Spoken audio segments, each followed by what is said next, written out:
அஸ்ஸலாமு அலைக்கும் வரஹ்மத்துல்லாஹி வபரகாத்துஹு.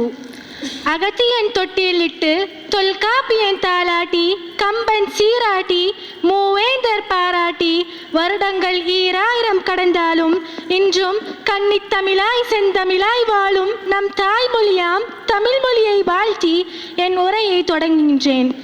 நவம்பர் மாதம் என்றாலே நாம் நினைவுக்கு வருவது என்ன? குழந்தைகள் தினம். ஆம், இந்தியாவின் முதல் பிரதமர் மனிதருள் மாணிக்கம் என்று அழைக்கப்படும் ஜவஹர்லால் நேருவின் பிறந்த நாளை குழந்தைகள் தினமாக கொண்டாடப்பட்டு வருகிறது. ஆம், இன்று நவம்பர் 14 குழந்தைகள் தின விழாவிற்கு வருகை தந்துள்ள உங்கள் அனைவரையும் வருக வருக என வரவேற்கிறேன். எளிமைக்கு இலக்கணமாய் வெற்றி என்னும் வேட்கையை நமக்குள் விதைத்து கொண்டிருக்கும் நம் பள்ளியின் முதல்வர் திரு காதர் ஷரீஃப் அவர்களை வருக வருக என வரவேற்கிறேன்.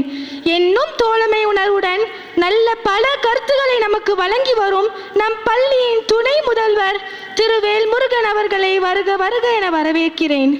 அறியாமை என்ற இருள் நீக்கி அறிவு என்ற தீபம் ஏற்றி ஒவ்வொரு மாணவர்களுக்கும் வழிகாட்டும் வழிகாட்டியாக திகழும் நம் பள்ளியின் 8ஆம் மற்றும் 9ஆம் வகுப்பு ஒருங்கிணைப்பாளர் அவர்களையும், உயிர் உடல் ஈந்ததோ தாயின் கருவறை, உண்மை மனிதனாய் மாற்றியதோ வகுப்பறை.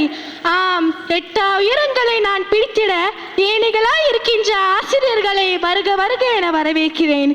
சிறகை விரித்து பறக்கும் சிட்டுக்குருவிகளே, துள்ளித் தெரியும் பட்டாம்பூச்சிகளே, நாளைய சிம்மாசனங்களின் சொந்தக்காரர்களே, உலகத்தின் வருங்கால ஆணிவேர்களே, உங்கள் அனைவரையும் குழந்தைகள் தின விழாவிற்கு வருக வருக என வரவேற்று என் உரையை முடிவு செய்கின்றேன்.